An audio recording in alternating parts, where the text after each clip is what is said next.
यो नित्यमच्युतपदाम्बुजयुग्मरुग्म व्यामोहतस्तदितराणि तृणाय मेने अस्मद्गुरोर्भगवतोऽस्य दयैकसिन्धो रामानुजस्य चरणौ शरणं प्रपद्ये. அடியேன் அன்பான நமஸ்காரங்கள். திருக்கோளூர் பெண் பிள்ளை ரகசியம் அப்படிங்கிற அற்புதமான தலைப்புல இதுவரைக்கும் 75 பாகவதோத்திர பெருமையை நம்ம அனுபவிச்சு வந்துட்டோம். இன்னைக்கு வாசகம் 76. இந்த வாசகத்திலையும் ஒரு அம்மையாரை பத்தி தான் திருக்கோளூர் அம்மையாரை சொல்ல போறான். அப்ப என்ன வாசகம் இது அப்படின்னு கேட்டீங்கன்னா, நீரில் குதித்தேனோ கணபுரத்தாலை போல அப்படிங்கிற அற்புதமான வாசகம். இந்த இடத்துல கணபுரம் அப்படின்னு சொல்லும்போது திருக்கண்ணபுரம் அப்படின்னு சொல்லக்கூடிய ஆச்சரியமான திவ்ய தேசம். இது 17வது திவ்ய தேசம். இந்த திவ்ய தேச பெருமைகளை சொல்லி மாறாது. இந்த திவ்ய தேசத்தில் பிறந்த அம்மையார் ஒரு ஆச்சாரியனை எப்படி காப்பாற்றினார். இப்ப பொதுவா ஆச்சாரியர்கள் பெருமாள் தான் நம்மளை காப்பாத்துவா, ஆச்சாரிய சரணாகத்தான் ரொம்ப முக்கியம் அப்படின்னு நம்ம சொல்லிட்டு வரோம் இல்லையா. இது வரைக்கும் எல்லா வாசகமும் அப்படிதான் இருந்திருக்கு. இன்னைக்கு இந்த வாசகம் ரொம்ப வித்தியாசம். அந்த ஆச்சாரியனையே காப்பாற்றிய ஒரு பெருமைதான் இந்த கண்ணபுரத்தால் சொல்லக்கூடிய இந்த அற்புதமான மங்கைக்கு. அப்ப யார் இந்த கண்ணபுரத்தால்? நீரில் என்ன நீந்தினார், இதான் நம்ம தெரிஞ்சுக்கணும் இல்லையா. கண்டிப்பாக தெரிஞ்சுக்கணும். எல்லாரும் சேனலை சப்ஸ்கிரைப் பண்ணிக்கோங்க.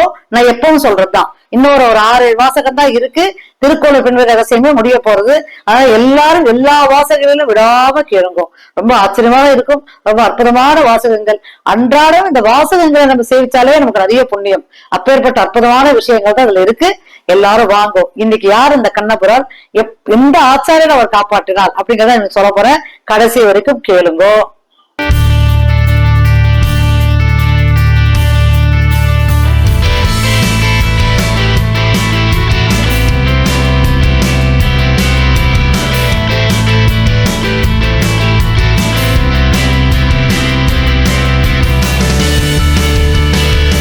இந்த இடத்துல இந்த வாசகத்தை அனுபவத்துக்கு முன்னாடி கண்ணபுரம் அப்படின்னு ஒரு விஷயம் இருக்கே. அது என்ன கண்ணபுரம்?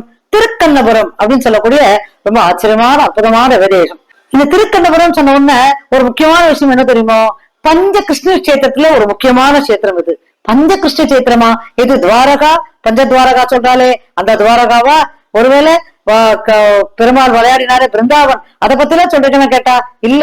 இங்க தமிழ்நாட்டுல பஞ்ச சச்சேத்திரம் இருக்கு. என்ன சேத்திரம் தெரியுமா? அதெல்லாம் திருக்கண்ணபுரம், திருக்கண்ணமங்கை, திருக்கண்ணங்குடி, கபிஸ்தலம், திருக்கோயிலு அப்படின்னு 5 திவ்ய தேசங்கள். இதெல்லாமே கிருஷ்ண சேத்திரம் சொல்லுவா. இப்ப இந்த சேத்திரத்துக்கு ஒரு அருமையான ஒரு விஷயம் இருக்கு. என்ன தெரியுமோ? குலசேகர ஆழ்வார் பத்தி எல்லாரும் கேள்விப்பட்டிருப்பீங்க. குலசேகர ஆழ்வார் மிக சிறந்த ராமன் பக்தி.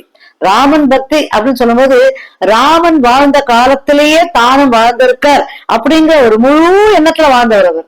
இப்ப ராமரோட ராமாயணம் கேட்டுட்டே இருப்பார். எங்கேயாவது ராமர் படையெடுக்கணும், அவர் காட்டுக்கு அனுப்பிச்சுட்டா காட்டுல கஷ்டப்படுறார் அப்படின்னு கேள்விப்பட்ட உடனே படைகளோட புறப்பட்டுருவார். வா ராமன் அங்க கஷ்டப்படுறான். ராமன் யாரையும் கூப்பிட மாட்டான் உதவிக்கு. நான் தான் இருக்கனே, இந்த ராஜா இவ்வளவு சிம்மாசனத்துல உட்கார்ந்து இருக்கேன், என்ன கூப்பிடாம அவரோட தனியா போயிட்டான் பாருங்க காட்டுக்கு. எல்லாரும் வாங்கோ, ராமனை காப்பாத்தலாம் அப்படின்னு புறப்பட்டு போயிடுவார். அப்போ அவர் இருந்த காலம் இந்த கலியுகத்துல. ஆனா ராமாயணம் நடந்தது திரேதாயுகத்துல. அப்படி இருந்தோம் அவர் ராமரோடயே வாழ்றோம், ராமர் இப்பயே இருக்க நம்மளோட இருக்க அப்படின்னு சொல்ற அளவுக்கு அவருக்கு ராமன் பக்தினா பாத்துக்கோங்களேன். அப்பேற்பட்ட அவர் இந்த திருக்கண்ணபுரம் அப்படிங்கிற கிருஷ்ண கஷேத்திரத்துக்கு ஒரு ஆச்சரியமான பாசுரங்கள் 11 பாசுரங்கள் மங்களாசாசனம் பண்ணிருப்பார். என்ன பாசுரங்கள் தெரியுமோ? மண்ணு புகழ் கோசலை தன் மணிவயிறு வாய்த்தவனே, தென்னிலங்கை கோன்மொழிகள் செந்திவித்தாய் செம்பொன்சே, கண்ணினன் மாமது படைசேல் கணபுரத்தன் கருமணியே, என்னுடைய இன்னமுதே ராகவனே தாலேலோ அப்படின்னு ஆச்சரியமாக 11 பாசங்களை மங்களாசாசனம் பண்ணிருப்பாரு. யோசிச்சு பாருங்களேன். கிருஷ்ணச்சேத்திரம், கிருஷ்ணச்சேத்திரத்துல போய் கிருஷ்ணர் வேண்டும்போது ஹரே கிருஷ்ணா அப்படிதான் எல்லாரும் வேண்டுவா. கரெக்டா? இப்ப ராமக்ஷேத்திரத்துக்கு போறோம், என்ன பண்ணுவோம்? ராமா ராமா ராமா ராமான்னு நிறைய ராமா சொல்லுவோம். ஆனா இவர் என்ன பண்ண தெரியுமோ? இவர் அதிக ராமன் பக்தியா. இந்த இடத்துல திருக்கண்ணபுரத்துல அங்க இருக்கிறது இவருக்கு ராமனாதான் தெரிஞ்சார். அதனால இந்த கஷேத்திரத்துல என்ன பண்ண, இந்த அற்புதமான ராமரோட பாசுரங்களை அங்க பெருமாளுக்கு மங்களாசாசனம் பண்ணுவார். பெருமாளை பொறுத்த வரைக்கும் ராமனா இருந்தானே கிருஷ்ணனா இருந்தானே எல்லாம் ஒன்றுதான். அப்படி இருந்தாலும் அந்த இடத்துல கிருஷ்ணர் அப்படின்னு இருக்கும்போது கிருஷ்ணருக்கு உண்டான பாசுரங்களால மங்களாசாசனம் பண்ணும்போது அது தனிப்பெருமை. ஆனா ராமனுக்கு உண்டான மங்களாசாசனங்களை இந்த இடத்துல கண்ணபுரத்துக்காக அவர் சொல்லியிருப்பார். அப்போ இது எப்பேற்பட்ட ஆச்சரியமான அற்புதமான திவ்யதேசம் பாத்தீங்களா. இப்ப இந்த திவ்யதேசத்துல பெருமைகள் இருக்கு பாத்தீங்களா, அது சொல்லி மாளாது. அது ஒரு ரொம்ப அழகான ஒரு தலபுராணம் உண்டு. என்ன தெரியுமோ, இப்ப இந்த கோயில்ல ஒரு ஆச்சரியமான அர்ச்சகர் இருந்தார். பெருமாளுக்கு நிறைய கைங்கரியங்கள் செய்யக்கூடியவர். வரவாளுக்கு தீர்த்த சடாரை சேவிக்கிறது, பெருமாளுக்கு அங்க வஸ்திரம் மாத்துறது, மாலைகள் போடுறது, இந்த மாதிரி நிறைய மாலை கட்டி ரொம்ப அழகா போடுறது, இது மாதிரி ரொம்ப அற்புதமான கைங்கரியெல்லாம் செஞ்சுனே வந்த அவருக்கு ஒரு காதல் இருந்தான். வழக்கமா அவ்வளவு கோயிலுக்கு வர வழக்கம். அன்னைக்கு என்ன பண்ணா, அந்த கோயிலுக்கு வந்தா பெருமாள் இவர் என்ன பண்ணாரு, இந்த அர்ச்சகர் அவருக்கு அந்த பெருமாள் மேல சாத்திருந்த மாலை இருக்கு இல்லையா, அதை இந்த மங்கைக்கு சூட்டினார். காதல் இல்லையா, ஜனங்கள்ல எல்லாரும் மாலை எல்லாம் பூ பிரசாதம் கொடுப்பாரு, அது மாதிரி இவருக்கும் அந்த மாலையை சூட்டினார். அந்த சமயத்துல பார்த்து ராஜா என்ன பண்ணார், அந்த கோயிலுக்கு வரத்துக்கு எல்லாம் தண்டோர அடிக்க ஆரம்பிச்சுட்டார். அது தெரியாது அவருக்கு. அதோட ராஜா வந்துட்டாரு. இப்ப ராஜாவுக்கும் சாத்தத்துக்கு மாலை இல்லை. ஏன்னா ராஜா வரும்போது மாலை சாத்தணும் இல்லையா, அவருக்கு மரியாதை பண்ணணுமே. அதனால மாலை சாத்தத்துக்கு இல்லையா, ரொம்ப வருத்தப்பட்டு போயிட்டார். சரி என்ன பண்றதுன்னு சொல்லிட்டு என்ன பண்ணார், பக்கத்துல காதல் இருந்தா பாருங்க, அவருக்கு போட்ட மாலையை கழட்டினார். கழட்டி ராஜாவுக்காக தயாரா வச்சிருந்தார். இப்ப ராஜாவும் உள்ள வந்து பெருமாள் எல்லாம் தீர்க்க சொல்றாரு. ஆனதுக்கு அப்புறம் ராஜாவுக்கு அந்த மாலையை கொடுத்தார். ராஜாவுக்கு மாலையை கொடுத்தோன்னா ராஜா பார்த்தாருன்னா அதுல ஒரு முடி இருந்தது. அந்த முடி யாரோடது, எல்லாம் அந்த காதலிக்கு போட்டுதானே கழட்டினார், அவளோட தலைமுடிதான் அதுல இருந்தது. ராஜாவுக்கு ரொம்ப கோபம் வந்துருது. இது எப்படி இந்த மாலையில முடி இருந்தது, இந்த மாதிரி பெருமாள் சாத்தின மாலையில முடி இருக்கக்கூடாது அப்படின்னு சொல்லிட்டு ரொம்ப கோவப்பட்டு போயிட்டார். அப்போ என்ன பண்ணார், இந்த அர்ச்சகர் என்ன பண்ணார், ராஜா அது மாதிரி இது வந்து பெருமாள் சாத்தின மாலைதான், பெருமாள் தலையில இருந்த முடிதான் அந்த மாதிரி மாலையில வந்து மாட்டிட்டுச்சுன்னு சொல்லுவோம்னா, அப்படியா, அது இருக்கிறதுக்கு வாய்ப்பு இல்லையே. சரி நாளைக்கு நான் கண்டிப்பாக வந்து அந்த பெருமாள் தலையில இருக்கிற அந்த முடியை நான் பார்த்தே ஆகணும், அந்த திருமுடியை நான் பார்க்கணும் அப்படின்னு சொல்லிட்டு கிளம்பி போயிட்டார். அன்னைக்கு ராவெல்லாம் இந்த அர்ச்சகர் என்ன பண்ண, இந்த பெருமாள்கிட்ட அழுதார். தெரியாம பண்ணிட்டேனே சுவாமி, இந்த மாதிரி ஆயிடுது, எனக்கு இப்ப நான் என்ன பண்ண போறேன்னு தெரியலையே. இந்த மாதிரி இந்த முடி இங்க இல்லாம இருந்து உன்னகிட்ட முடி இல்லாம இருந்தா ராஜா என்ன பண்ணுவா, கண்டிப்பா இதுக்கு வாய்ப்பு இல்லைன்னு சொல்லிட்டு என்ன ஜெயில பிடிச்சு போட்டு போயிடுவா. அதனால எனக்கு ஏதான ஒண்ணு பண்ணு சுவாமின்னு சொல்லிட்டு அந்த பெருமாள்கிட்ட கதிர எழுதார். பெருமாள் அங்க வந்து அச்சாமூர்த்தியா இருந்தாலும் பெருமாள் அங்கேயே இருக்கிறவர்.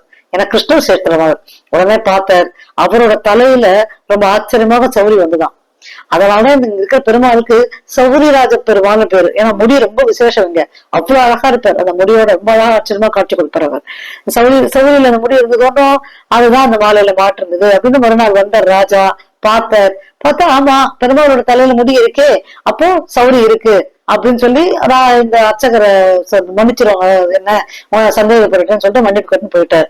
அப்படியே ஆச்சரியம் இந்த அர்ச்சகருக்கு, பெருமாள் செவிச்சாச்சிட்டாரு அப்படின்னு.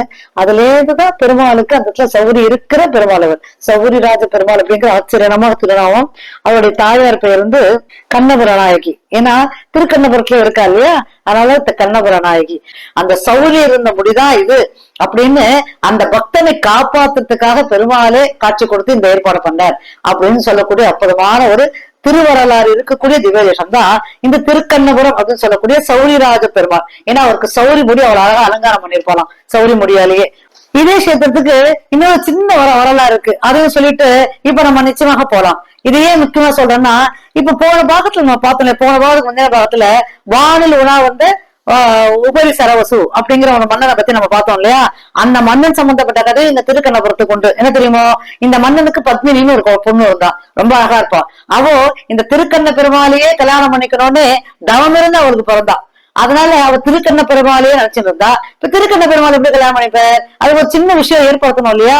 இந்த சுபரி சர்வஸ் என்ன பண்ண, அந்த கோயிலுக்கு வரும்போது சில நாராயணனை வேண்ட சில பக்தர்களா இருக்கு இல்லையா, அந்த ரிஷிகள்லாம் அவெல்லாம் ரொம்ப மெலிஞ்சு போயிடுவாள். இந்த இடத்துல இந்த பெருமாளை வேண்டினா அது மெலிஞ்சு போய் அவ உள்ள நுழையும் போது இது ஏதோ ஒரு கொம்பு மாதிரி ஏதோ இருக்கு அப்படின்னு நினைச்சிட்டு சாதாரணமா அந்த கத்தியை எடுத்து அப்படி நவுத்தத்துக்கு, அந்த கொம்பு மாதிரி இருக்கால நவுத்தத்துக்கு ட்ரை பண்ணும்போது எல்லாரும் போயிட்டா. பாவம் அவங்க மத்த இவாளா இருக்க இல்லையா சில ரிஷிகள்லாம், அவளை போய் நாராயணன் போய் சொல்லிட்டா இந்த மாதிரி பண்ணிட்டார் அப்படின்னு உடனே உபரி சர்வஸுக்கு ரொம்ப கஷ்டமா போயிட்டு வருவாங்க. ஏன்னா ரொம்ப நல்ல அரசன், நான் ஏற்கனவே சொல்லியிருப்பேன் இல்லையா. அவர் என்ன பண்ணாரு, என்ன பண்றதுன்னு தெரியல. நாராயணன் என்ன பண்ணு, படம் எடுத்துன்னு வந்துட்டார். பெருமாள் நாராயண சேவையோட இங்க கிருஷ்ணாவதாட்டில பண்றாரு இல்லையா, நாராயண சேவையோட படம் எடுத்துன்னு வந்துட்டார். இவரும் சண்டை போட்டார், என்னென்னவோ சண்டை போட்டார். ஆனா ஒரு சர்வஸும் மிகச்சிறந்த மன்னன், சண்டை போட்டது நாராயணனும் தெரியல. கடைசியில நாராயண அஸ்திரத்தை உபயோகித்த பாருங்க, அந்த நாராயண அஸ்திரம் இந்த பெருமாள் காலையிலே போய் விழுந்துருக்கு.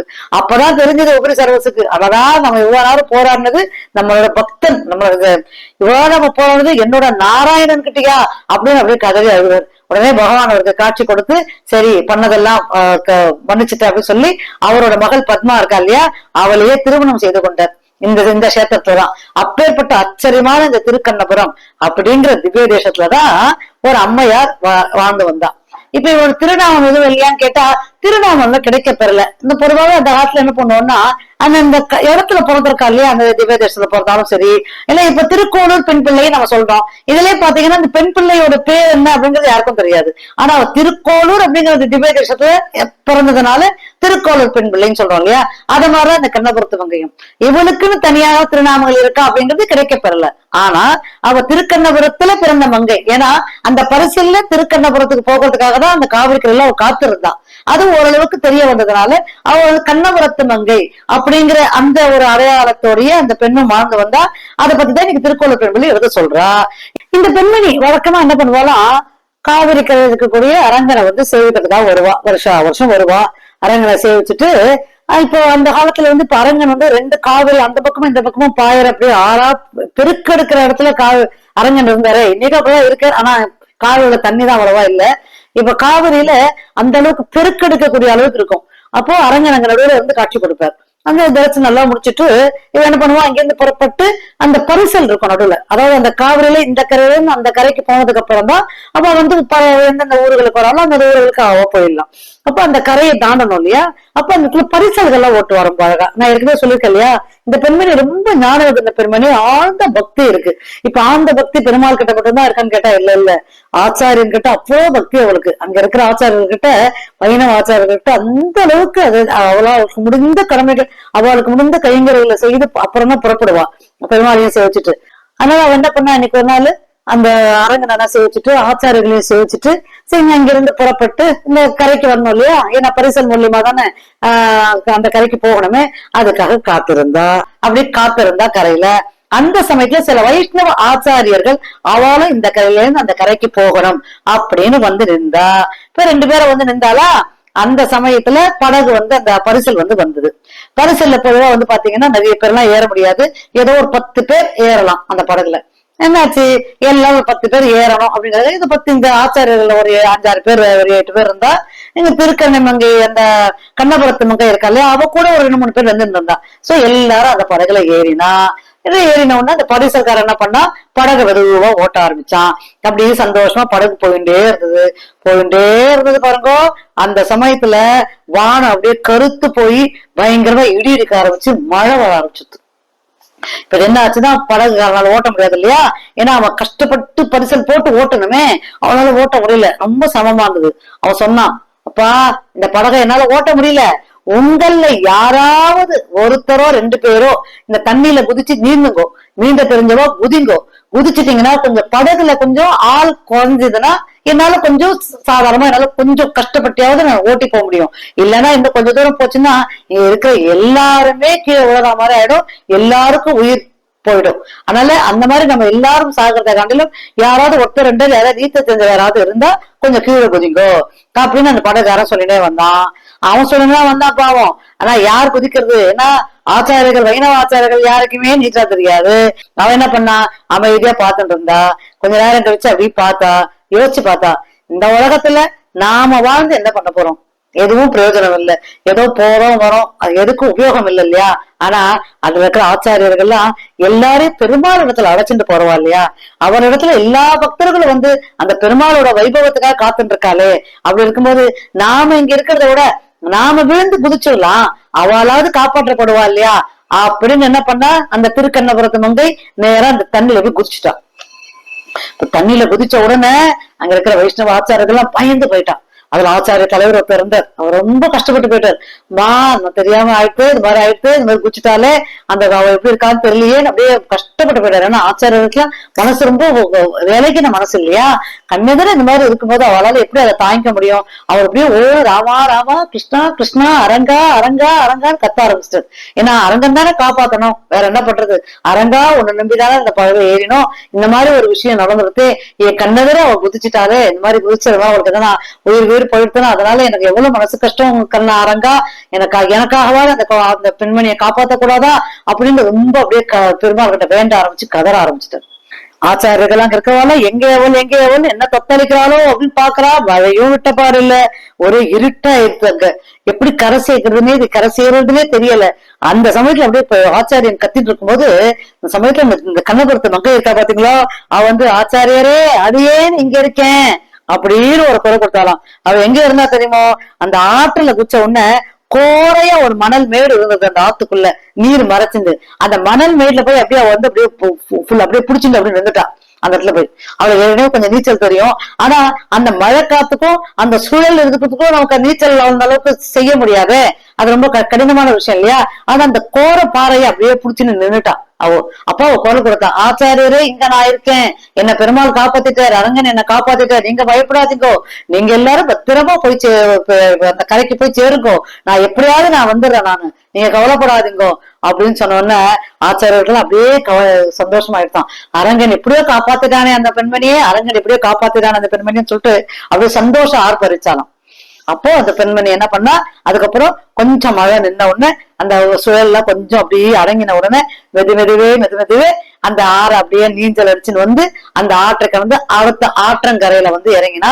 ஆச்சாரியர்களும் அவளுக்காக காத்துட்டு இருந்தா. ஏன்னா அந்த பெண்மணி வர வரைக்கும் அவளுக்கு அந்த கரைக்கு போனாலுமே அவளோட அப்படியே விட்டுட்டு கரைக்கு போக முடியாது, அது மாதிரி எல்லாம் நடக்க செய்யக்கூடாது இல்லையா. அதனால என்ன பண்ணா, காத்து இருந்தா அந்த பெண்மணிக்காக. அந்த பெண்மணி வந்து அப்புறம் ஆச்சாரியரை சேவிச்சுட்டு அதுக்கப்புறம் அவ புறப்பட்டு போனான். இததான் திருக்கோளூர் பெண் பிள்ளை ரொம்ப அழகா ராமானுஜருக்கு எடுத்து சொல்றான். நானும் ஒரு பெண் தான். இந்த திருக்கோளூர் அப்படிங்கிற திவ்ய தேசத்துல இந்த வைத்தமாநதி பெருமாளத்துல நான் இருந்தவதான். இங்கதான் வளர்ந்தேன். இந்த பெருமாள் தான் என்னை வளர்த்த, இங்கதான் இருந்தேன். ஆனாலும் அந்த பெருமானுக்காக நான் ஏதான பண்ணிருக்கேனா. இப்ப இந்த கண்ணபுரத்து மங்கை என் ஆச்சாரியன் இருக்கணும், ஆச்சாரியனுக்காக என்ன கீழே விழுந்துட்டோம்னா, தண்ணியில குதிச்சிட்டோம்னா நாம உயிரோட இருப்போமா இருக்க மாட்டோமா கூட தெரியாது இல்லையா. ஆனா அவ அதை பத்தி கவலைப்படலையே. உயிரோட இருந்தாலும் பரவாயில்ல, இல்லாட்டாலும் பரவாயில்ல, ஆச்சாரியர்கள் ரொம்ப முக்கியம், அவளை காப்பாற்றியே ஆகணும் அப்படிங்கிற அந்த தீர்மானமான கொள்கையோட அவ இருந்தா இல்லையா. அது வல்லவோ பக்தி. அந்த ஒரு பக்தி எனக்கு வருமா, அந்த மாதிரி பக்தி எனக்கு இருக்கா, அப்படி ஒரு சரணாகதி, அதுதான் ஆச்சாரிய சரணாகதி இல்லையா. இது ஒரு சாதாரண விஷயம் கிடையாது. தன் உயிரே போனாலும் பரவாயில்ல, ஆச்சாரியர்கள் எல்லாருமே காப்பாற்றப்படணும் நினைச்ச அந்த சாதாரண ஒரு சாமானியனோட ஒரு பிரதி தானே அவ இல்லையா. இந்த பெண்மணி வந்து ஒரு சாமானியன் தானே. ஆனா அவ நினைச்சாலே அவ பெரிய பெரிய பெரிய பக்திமானோ இல்ல ரொம்ப பெரிய யாகங்கள் யோகம் பண்ண ரிஷிகளோ இல்ல ராமாவதத்துல கிருஷ்ணாவதத்துல அவதரித்தவரோ இல்ல ஆழ்வார்களுக்கு பதிலா அவதரிச்சோ அப்படிலாம் எதுவுமே கிடையாது. ரொம்ப ஒரு சாமானியமான ஒரு பெண். அப்படி இருந்தும் ஆச்சாரியர்களை காப்பாத்தணும் அப்படிங்கிற ஒரு எண்ணத்தோட அவ கீழே குதிச்சா. ஆனா பெருமாள் அவளை கைவிடல இல்லையா, அவளை எப்படியும் காப்பாற்றினாரு. ஏன்னா ஆச்சாரியன் சொல்லிட்டாரு இல்லையா, எப்படியான காப்பாற்று பெருமாளேன்னு பெருமாளுக்கே கட்டளை போட்டுட்டாரு. அப்படி இருக்கும்போது எப்படி காப்பாற்றாம இருப்பார், அவரை காப்பாத்தினார். இருந்தாலும் அந்த ஒரு தீர்மானமான அந்த கொள்கை, அந்த ஒரு வைராகிய சிந்தனை, அந்த ஒரு ஆச்சாரிய ஒரு பக்தி, இதெல்லாம் எனக்கு இல்லையே சுவாமி, அதெல்லாம் இந்த திருக்கோளூர்ல நான் வளர்ந்தேன் பிறந்தேன்னு சொல்லிக்கிற பெருமையை தவிர இதெல்லாம் நான் வளர்த்துக்கவே இல்லையே, இந்த பெருமாளுக்காக நான் எதுவுமே பண்ணலையே சுவாமி அப்படின்னு சொல்லி ராமானுஜர் வருத்தப்படும் போது ராமானுஜர் அவளுக்கு ஆச்சரியமாக நிறைய விஷயங்களை எடுத்து சொல்லி, கவலைப்படாதமா அற்புதமான விஷயங்களை சொல்லிட்டு இருக்கியே, இதெல்லாம் கேட்கக்கூடிய பாக்கியமே எனக்கு இருக்கே. அப்படி இருக்கும்போது இதெல்லாம் ஒரு பெரிய விஷயமே இல்லை. பக்தி அப்படிங்கிறது நமக்குள்ள இருக்கிற விஷயம்தான். நம்ம எதை நோக்கி பயணிக்கிறோமோ அது பக்தியோட பயணிக்கணும் அப்படின்னு அவளை சமாதானப்படுத்துவதாக அற்புதமான இந்த வாசகம் தான் இன்னைக்கு திருக்கோளூர் எடுத்து சொன்ன இந்த வாசகம். இப்போ அடுத்த வாசகமான நீரோரம் கொண்டேனோ காசி சிங்கனை போல அப்படிங்கிற அற்புதமான வாசகம். இப்ப இந்த வாசகத்துல காசி சிங்கன் யாரு அப்படிங்கறத திருக்கோளூர் யார எதை பத்தி எடுத்து சொல்றாலோ அதை உங்களுக்கு எதுவும் பிசகாம உங்களுக்கு எடுத்து சொல்றேன். அடியேனுக்கு தெரிஞ்ச வரைக்கும் எல்லாரும் கேளுங்கோ. இவரோட பெருமைகள் எல்லாம் கேட்கும் போதே நமக்கு பக்தி தானே வரும். பக்தி மார்க்கத்துல நம்ம கஷ்டப்பட்டு பயணிக்கணும்ன்றதே இல்லை, பெருமாளே நம்மள அப்படியே பயணிக்க வைப்ப. எல்லாரும் சுபிக்ஷமா இருக்கணும்னு பெருமாளை பிரார்த்திச்சுக்கிறேன். இந்த சேனல்ல தான் சப்ஸ்கிரைப் பண்ணிக்கோங்க. இன்னொரு 6 வாசகம் தான் இருக்கு. 6 வாசகம் முடிஞ்சிருச்சுன்னா அதுக்கப்புறம் ஸ்ரீமத் மகாபக்த விஜயத்துல வர பகவதத்துவ பெருமைகள்லாம் சொல்லிட்டே வர போறேன். அவளோட பெருமைகளை நம்ம கேட்கலாம். ஏன்னா அந்த பாண்டுரங்கனோட பக்தர்கள் அப்படிங்கிறவா அவ்வளவு ஆச்சரியப்படுத்தக்கூடிய வகையில் இருக்கக்கூடியவா. அவளோட பெருமைகளை சொல்லிட்டே வருவேன், எல்லாரும் கேட்கலாம். கவிதாக்கிய சிம்மாய கல்யாண குணசாலினி ஸ்ரீமதே வெங்கடேஷாய வேதாந்த குரவே நமக.